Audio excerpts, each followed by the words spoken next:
அனைவருக்கும் வணக்கம். வெற்றியின் முருகனுக்கு அரோகரா. இன்னைக்கு காலையில பிரம்ம முகூர்த்த பூஜை பண்ண வீடியோ போட்டிருப்பேன். அதுல சொல்லியிருந்தேன், மனசு ரொம்ப வலிக்குது, கஷ்டமா இருக்கு அப்படின்னு சொல்லிட்டு. அது சில சகோதரிகள் கவலைப்படாதீங்கன்னு சொல்லி ஆறுதலா சொல்லியிருந்தீங்க. ஏன்னா அது என்னங்கிறதே நான் சொல்லிடணும் இல்லையா. அது மட்டும் இல்லாம இன்னைக்கு முருக வழிபாடு வெற்றி தீபம்லாம் போட்டேன். முருகன்கிட்ட எனக்கு சில கேள்விகளும் நான் கேட்டேன். அதுக்கு விடை எனக்கு இப்ப தெரியல. ஒருவேளை வருங்காலத்துல அவர் தெரிய வைக்கலாம். இந்த மாதிரி தருணங்கள் நிறைய நம்ம சந்திச்சிருப்போம். நீங்களும் இந்த மாதிரி ஒரு இக்கட்டான சூழ்நிலை கடந்து வந்திருந்தீங்க அப்படின்னா கண்டிப்பா கமெண்ட்ல சொல்லுங்க.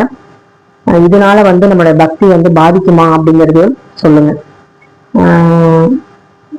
எனக்கு பாத்தீங்கன்னா இன்னைக்கு செவ்வாய்க்கிழமை, நேற்று தேய்பிறை அஷ்டமி.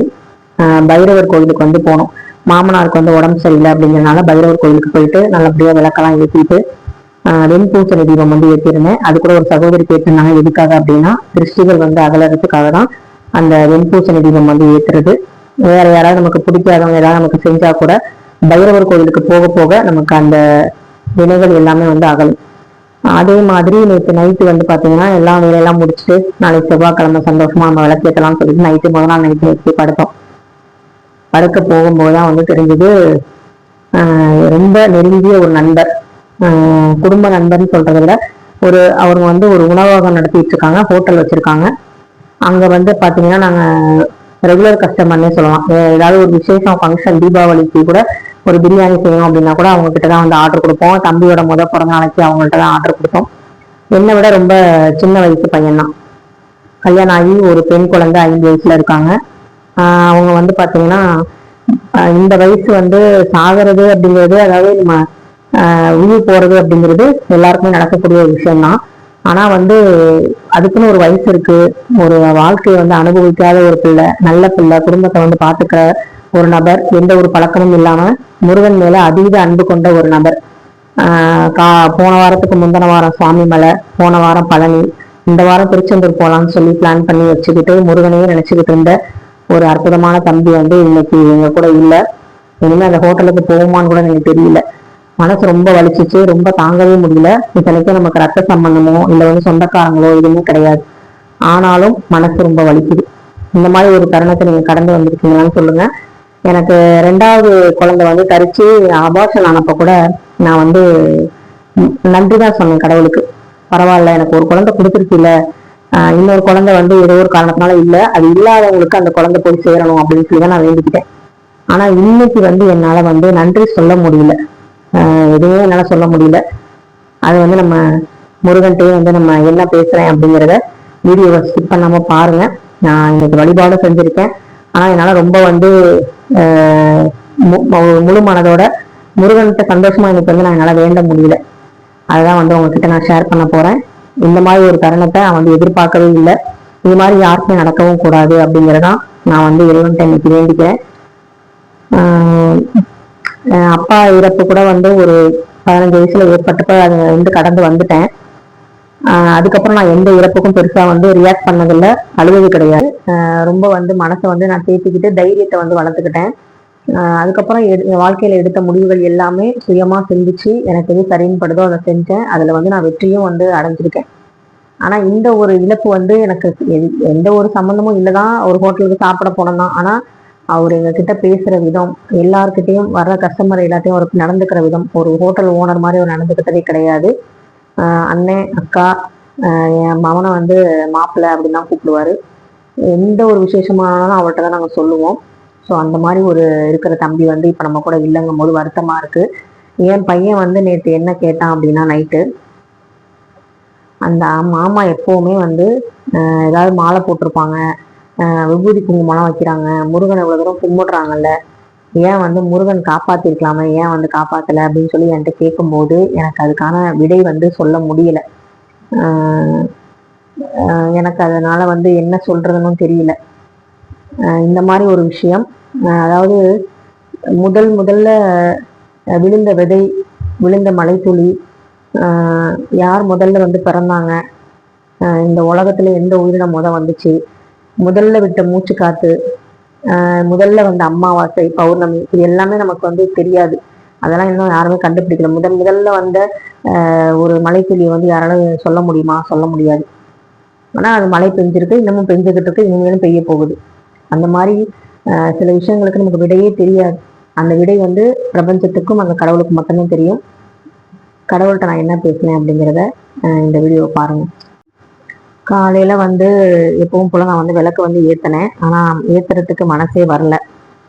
அது மட்டும் இல்லாமல் இவரை வந்து நான் பார்க்கக்கூடாது அப்படின்னு நான் முடிவு பண்ணிட்டேன். எங்கள் வீட்டுக்கார்ட்ட சொல்லிட்டேன், நான் வந்து வரலைங்க. அந்த சிரிச்ச முகத்தோட பேசுகிற அந்த தம்பியை தான் நான் கடைசியாக வந்து பார்த்தேன். தேய்பிறை சஷ்டி சனிக்கிழமை வைத்தீஸ்வரன் கோயிலுக்கு போயிட்டு வரும்போது கூட அவரு தான் எங்களுக்கு இட்லி வந்து பார்சல் பண்ணி கொடுத்தாரு. என்னன்னே சஷ்டி இங்கே வந்திருக்கீங்க அப்படின்னு கூட கிண்டலாக கேட்டார். ஹோட்டலில் சாப்பிட்றீங்க அப்படின்னு கேட்டார். கோவிலுக்கு போயிட்டு வந்தோம்ப்பா அப்படின்னு சொல்லிட்டு எல்லாம் பேசிக்கிட்டு இருந்தோம். அப்போ தான் சொன்னார், போன வாரம் பழனிக்கு போயிட்டு வந்தேன் அப்படின்னு சொல்லும்போது ரொம்ப சந்தோஷமா இருந்தது. இப்படி சனிக்கிழமை பார்த்த ஒரு நபர், ஞாயிற்றுக்கிழமை வந்து இருந்த ஒரு நபர், திங்கக்கிழமை காலையில ஒரு சின்ன வயசுல ஹார்ட் அட்டாக் அப்படிங்கிற ஒரு விஷயத்தினால ஒரு வேலை பளு அதிகமாக எடுத்துக்கிட்டு வேலை வேலைன்னு ஓடி அலைஞ்சி உடம்ப சரியாக கவனிக்காமல் விட்டுட்டாரே அப்படிங்கும் போது கஷ்டமாக தான் இருந்தது. கண்டிப்பாக வந்து அவர் வணங்குற முருகன் வந்து சொல்லியிருப்பார், உனக்கு வந்து உடம்பு வீக் ஆகுது பாரு அப்படின்னு. ஆனால் அதையும் தாண்டி விதின்னு ஒன்று இருக்குது பார்த்தீங்களா, அந்த காலச்சக்கரம். அது வந்து யாருக்காகவும் எதுக்காகவுமே வந்து நிற்காது. அந்த யமதர்மன்னு சொல்லக்கூடிய அந்த நீதிமான் வந்து அவருடைய கணக்குப்படி யாரை எப்போ எடுக்கணுமோ அப்போ எடுத்துட்டு போயிட்டே இருப்பார். அது வந்து அவருடைய வேலை. என்னதான் இருந்தாலும் இந்த வயசுல வந்து அவரை வந்து உயிர் போயிருக்கக்கூடாது அப்படிங்கிறதான் எனக்கு வந்து முருகன்கிட்ட வந்து நான் சொன்னது. ஏன் முருகா இப்படி சோதிக்கிற, அதாவது ஒண்ணுமே உதவாம வீட்டுக்கும் நாட்டுக்கும் பாரமா இருக்கிற எத்தனையோ ஜென்மங்கள் இந்த உலகத்துல வாழ்ந்துகிட்டு இருக்கும்போது இந்த மாதிரி வந்து எந்த ஒரு கெட்ட பழக்கமும் இல்லாம குடும்பம் வேலை அப்படின்னு வந்து கரெக்டா இருக்கிற அந்த மாதிரி பசங்களை, அந்த மாதிரி ஆட்களை, அந்த மாதிரி ஒரு நபர்களை ஏன் வந்து சீக்கிரமா எடுத்துக்கிற? இப்போ இந்த உலகத்தில் நல்லவங்களே வாழக்கூடாதா? அவங்களுக்குலாம் ஆயுள் கம்மியாக தான் இருக்குமா அப்படிங்கிற மாதிரி முருகன்கிட்ட வந்து நான் கேட்டேன். முருகன் எனக்கு என்ன பதில் சொல்றதுன்னு அவருக்குமே தெரியல. ஏன்னா வந்து இப்போ அந்த பதில் வந்து எனக்கு புரியாது. அந்த புரிஞ்சுக்கிற மனநிலைமை நான் இல்லைன்னு தெரியும். ஆனால் சில காலத்துக்கு அப்புறம் புரிய வைப்பாரு, அது நம்பிக்கை இருக்கு. இருந்தாலும் அந்த குடும்பத்துக்கு தைரியத்தையும், அந்த குழந்தை 5 வயசுல இருந்து அப்பா இல்லாமல் வளரப்போகுது, அதுக்கு வந்து நல்ல தன்னம்பிக்கையும், அந்த தம்பி வந்து அப்பாவா இருந்தார் இது வரைக்கும், இனிமே ஒரு சாமியா இருந்து அவங்க குடும்பத்தை வந்து பாதுகாக்கணும். யோகி என்கிட்ட கேட்கும்போது நான் சொன்னதுதான், நம்ம பிறக்கும் போதே நம்ம இப்படிலாம் வருவோம், இப்படிலாம் இருப்போம், இவ்வளோ நாள் தான் இருப்போங்கிறத எழுதி வச்சது தலைவிதி, பிரம்மா எழுதுனது. அதை யாராலையும் மாற்ற முடியாது.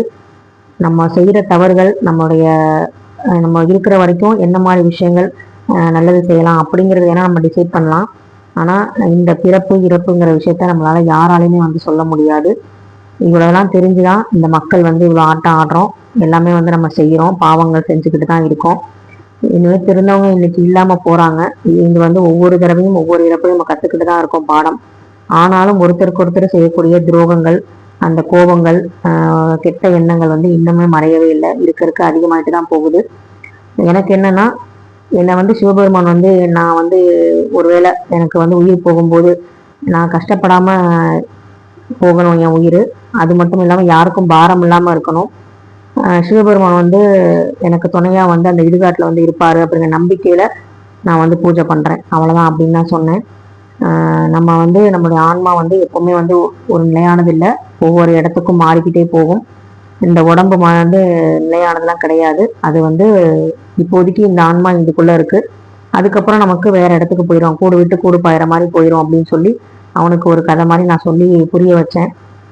அதனால வந்து இருக்கிற வரைக்கும் நம்ம வந்து அதான் வாழ்க்கை வந்து இவ்வளவு கம்மியாக தானே இருக்கு, எப்படி வேணா வாழலாம்னு இருக்காம இப்படிதான் வாழணும்னு சரியா வந்து வாழ்றவங்களுக்கு கஷ்டங்கள் வந்தாலுமே அது வந்து பார்த்தீங்கன்னா நிரந்தரமா இருக்காது.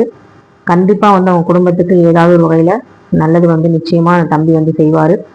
இன்னைக்கு வந்து என்ன எனக்கு வந்து முருகன்கிட்ட கேட்கறதுன்னு தெரியல, என்ன வேண்டதுன்னு தெரியல.